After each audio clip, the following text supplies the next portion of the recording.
তো object oriented PHP টিউটোরিয়ালের আজকের পর্বে আমরা পিএইচপির একটা ম্যাজিক কনস্ট্যান্ট ক্লাস এবং একটা ফাংশন গেট ক্লাস আমি এই দুটার কাজ আজকে আপনাদের দেখাবো। তো কিভাবে কাজ করে এবং এগুলো কি কাজে ব্যবহৃত হয়। তো এখানে যে ম্যাজিক কনস্ট্যান্টটা আছে সে ক্লাস, সেটা হলো আপনি যে ক্লাসটি নিয়ে কাজ করছেন সেটা ওই ক্লাসকে রিটার্ন করে। আর গেট ক্লাসটা যে কাজটি করে সেটা হলো আপনি যে ক্লাসের অবজেক্ট তৈরি করছেন সে কি করে সেই ক্লাসকে রিটার্ন করে। তো এগুলো নিয়ে কিভাবে কাজ করতে হয় আজকে আমি আপনাদেরকে দেখাবো এই টিউটোরিয়ালে।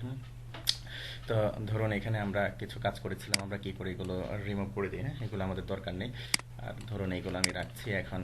হুম তারপরে এখানে কিছু ক্লাস নিয়ে আমরা কাজ করেছিলাম, যেমন পিএইচপি এখানে একটা ছিল, তাই না? পিএইচপি, হ্যাঁ। সাপোজ ধরুন আমি এটা নিয়ে কাজ করছি, পিএইচপি কাজ করছি। তো পিএইচপির মধ্যে এই যে এখানে আছে ধরুন একটা ফ্রেমওয়ার্ক আছে। সাপোজ এটা এরকমই থাক, হ্যাঁ। আমরা জাস্ট কি করি এখানে এইভাবে লিখি, আমরা লিখি সাপোজ সুপার ক্লাস অথবা বেস ক্লাস। ওকে, আমরা বেস ক্লাস লিখলাম, বেস ক্লাস কনস্ট্যান্ট কনস্ট্যান্ট লিখলাম। অ্যান্ড ক্লাস নেম লিখলাম, সাপোজ এইরকম ক্লাস নেম লিখলাম। তারপরে ধরুন আমি এটাকে কনকেট করে আলাদা করে দিলাম। তো এখানে যে কাজটি করব, এখানে আমি কি করব, এই যে ক্লাসের কনস্ট্যান্টটা আমি লিখবো, ক্লাস কনস্ট্যান্টটা। তো তার জন্য কি করবেন, এই যে ডাবল আন্ডারস্কোর দিবেন, হ্যাঁ, ডাবল আন্ডারস্কোর দুটা, তারপরে আপনি এখানে লিখবেন যে ক্লাস ক্লাস। ওকে, তো ক্লাস লিখবেন এভাবে কনস্ট্যান্টটা। এটা কি করলাম, আমি ক্লাস কনস্ট্যান্টটা দিলাম। তো ঠিক তেমনইভাবে আবার ধরুন আমি এটাকে ইকো করছি এরকম, ইকো বেস ক্লাস মেথড। ওকে, অথবা base class function, base class function আমি লিখলাম। অ্যান্ড ক্লাস নেম, হ্যাঁ, ক্লাস নেম। তো ক্লাস নেম ধরুন এখানে আমি ঠিক আগের মতোই যে কাজটা করছে এখানে একটা ব্রেক দিয়ে নেই। এখানে একটা ব্রেক দিয়ে নেই। আর আর এখানে জাস্ট আমি কি কি লিখলাম, ফাংশনটা আমি লিখলাম বিল্ড ইন ফাংশন, হ্যাঁ, গেট ক্লাস। ওকে, তো গেট ক্লাস ফাংশনটা লিখলাম। তো এখানে জাস্ট কি হবে, দিস হবে। ওকে, তো ওকে ফাইন। তো আমরা এটা কি করলাম, আমরা ফ্রেমওয়ার্কের মধ্যে অর্থাৎ একটা মেথডের মধ্যে আমরা এটা লিখলাম। ওকে, তো এখন এটাকে ধরুন আমি এক্সটেন্ড করছি এখানে, হ্যাঁ, এই ক্লাসটাকে এক্সটেন্ড করছি এখানে। ধরুন আমি এখানে লিখলাম যে আচ্ছা, যেহেতু এক্সটেন্ড করছি একটা কাজ করে আমি এটাকে অ্যাবস্ট্রাক্ট লিখি, হ্যাঁ, অ্যাবস্ট্রাক্ট। ওকে, এটাকে আমি কি করলাম, অ্যাবস্ট্রাক্ট ক্লাস হিসাবে ডিক্লেয়ার করলাম। তো এখন ধরুন আমি এটাকে লিখলাম যে এক্সটেন্ড করলাম এখানে ক্লাস, আমি লিখলাম যে পিএইচপি, অথবা এটাকে লিখতে পারি আমি সাপোজ পিএইচপি, আমি লিখলাম যে চাইল্ড। জাস্ট কি করলাম, আমি এরকম লিখলাম, একটা ক্লাস নিলাম, তারপর লিখলাম যে এক্সটেন্ড এক্সটেন্ডস। কোনটাকে এক্সটেন্ড করছে, এক্সটেন্ড করছে আপনার পিএইচপিকে। ওকে, পিএইচপি এখানে সুপার ক্লাস অর্থাৎ বেস ক্লাস। ওকে, তো এক্সটেন্ড করছে এখানে। এক্সটেন্ড করার পর ধরুন এখানে আমি আরেকটা মেথড তৈরি করি, যেমন ধরুন এখানে আমি সিএমএস, আমি এরকম একটা মেথড তৈরি করি। ওকে, জাস্ট নিজের মতো করে জাস্ট আপনি একটা মেথড তৈরি করবেন আর কি, আমি আপনাদেরকে দেখানোর জন্য জাস্ট এরকম করছি। ওকে, তো একটা মেথড তৈরি করলাম, এখানে লিখলাম যে সিএমএস, এটা এরকম। তো ওকে, তো আমি কি করি, এটাকে আমি কপি করি। এটাকে এখানে কপি করার পর আমি সাপোজ এখানে লিখলাম যে চাইল্ড চাইল্ড ক্লাস কনস্ট্যান্ট, তারপরে এখানে আমি লিখলাম যে child class function, child class function. Okay, তো ওকে ফাইন। তো সেভ দিলাম। তো সেভ দেওয়ার পর এখন আমি কি করলাম, যে এই আমার অ্যাপসটা ক্লাসটা আছে, তাই না, এটাকে আমি কি করলাম এখানে নিচেই থাক, এটাকে আমি কি করলাম এখানে এক্সটেন্ড করলাম।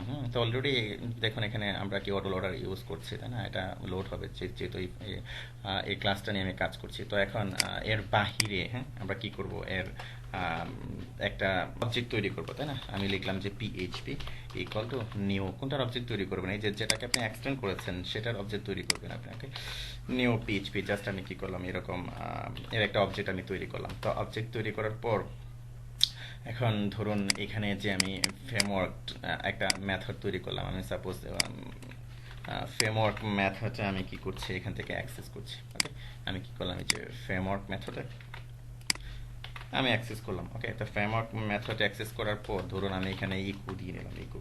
তো ইকো দিয়ে এখানে আমি কি করলাম, একটা হরিজন্টাল একটা ব্রেক দিয়ে নিলাম যাতে বোঝা যায়, হ্যাঁ। তারপরে আবার কি করেছি, এই যে এখানে একটা মেথড আছে সিএমএস, তাই না? আমি কি করলাম এখন, এই যে এই মেথডটাতে আমি এখন অ্যাক্সেস করব। যেমন আমি এখানে লিখলাম যে পিএইচপি, আমি এখানে লিখলাম যে সিএমএস। ওকে, সিএমএস। তো ওকে ফাইন। তো এখন ধরুন আমি যদি এটাকে রিফ্রেশ করি, তো আমরা এখানে কি দেখতে পাবো? আচ্ছা, নেম পিএইচপি। তো এখানে আমি জাস্ট, অথবা আমি এরকম দিয়ে নিই, একটা এরোসেন দিয়ে নিই, দেখতে ভালো দেখা যাবে, হ্যাঁ। তো এখানে একটা এরোসেন দিয়ে নিই, সাপোজ আমি এরকম দিলাম, আর এখানেও আমি এরকম দিলাম। ওকে ফাইন, রিফ্রেশ করলাম। পিএইচপি, তারপরে পিএইচপি চাইল্ড, তারপরে PHP child, PHP child, just এরকম আসছে, তাই না? তো ঘটনাটা কি ঘটছে এখানে?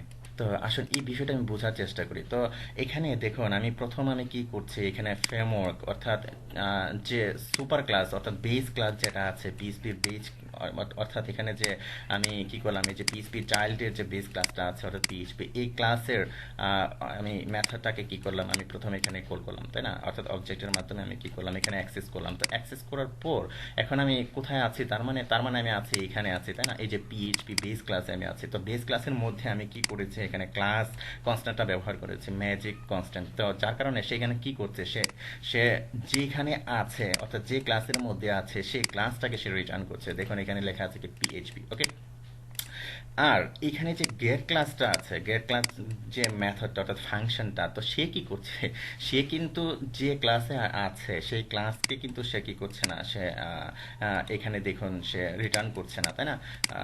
সে রিটার্ন করছে কোনটাকে, সে রিটার্ন করছে এই যে আমরা কি করছি, এই যে সুপার ক্লাসকে অর্থাৎ বেস ক্লাসকে এক্সটেন্ড করে যে আমরা কাজ করছি, তাই না? তো সে রিটার্ন করছে ওই ক্লাসের নামটাকে, যাকে আপনি কি করেছেন, ইনস্টেন্সিয়েশন করেছেন, অর্থাৎ যার অবজেক্ট আপনি তৈরি করেছেন, অর্থাৎ যে ক্লাসের অবজেক্টই তৈরি করেছেন সে কি করছে, ওই ক্লাসটাকে সে কি করছে এখানে দেখুন সে রিটার্ন করছে।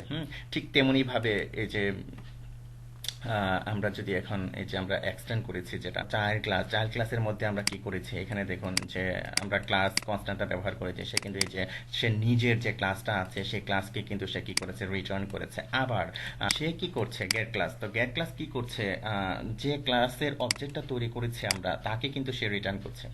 কিন্তু এখানে আরেকটা বিষয় আমি আপনাদেরকে বলি, যেমন ধরুন লিখছি যে পাবলিক ফাংশন, আমি এখানে লিখলাম যে আওয়ার মেথড, জাস্ট আমি এরকম একটা মেথড তৈরি করে নিলাম। অর্থাৎ আমাদের মেথড জাস্ট এরকম তৈরি করে নিলাম। তো এর মাধ্যমে আমি কি করলাম, আমার এই যে এইখানে আমি এই যে ফ্রেমওয়ার্ক আমি কি করলাম, এটাকে আমি কল করলাম এখানে। তো কিভাবে কল করবেন অলরেডি জানেন, হ্যাঁ। প্যারেন্ট লিখে আপনি কি করবেন, যে স্কোপ রেজলিউশন অপারেটর, হ্যাঁ, দিয়ে আমি সরাসরি কি করলাম, ঢুকে গেলাম। ওকে, তো এখন যদি আমি এটাকে রিফ্রেশ করি, তো রিফ্রেশ করার পর কিছু দেখাবে না, কারণ কি আমরা এটাকে কল করিনি এখানে, অর্থাৎ এর এর মধ্যে কিন্তু আমরা অ্যাক্সেস করিনি। তো এর মধ্যে অ্যাক্সেস আমাদের করতে হবে। তো কিভাবে করবেন, ধরুন আমি এখানে আবার একটা হরিজন্টাল একটা ব্রেক দিয়ে নিই। তো ব্রেক দিয়ে নেওয়ার পর কোথায় আমরা অ্যাক্সেস করতে চাচ্ছি, এখানে অ্যাক্সেস করতে চাচ্ছি, তাই না?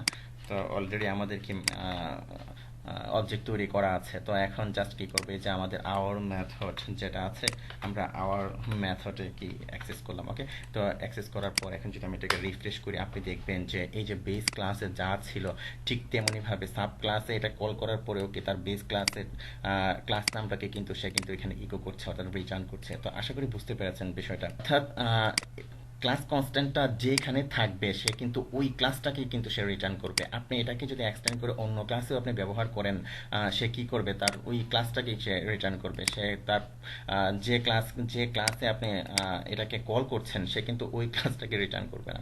তো আশা করি বুঝতে পেরেছেন, হ্যাঁ, যে কিভাবে আপনি ক্লাস কনস্ট্যান্ট এবং গেট ক্লাসটি ব্যবহার করবেন। ওকে ফ্রেন্ড, ধন্যবাদ।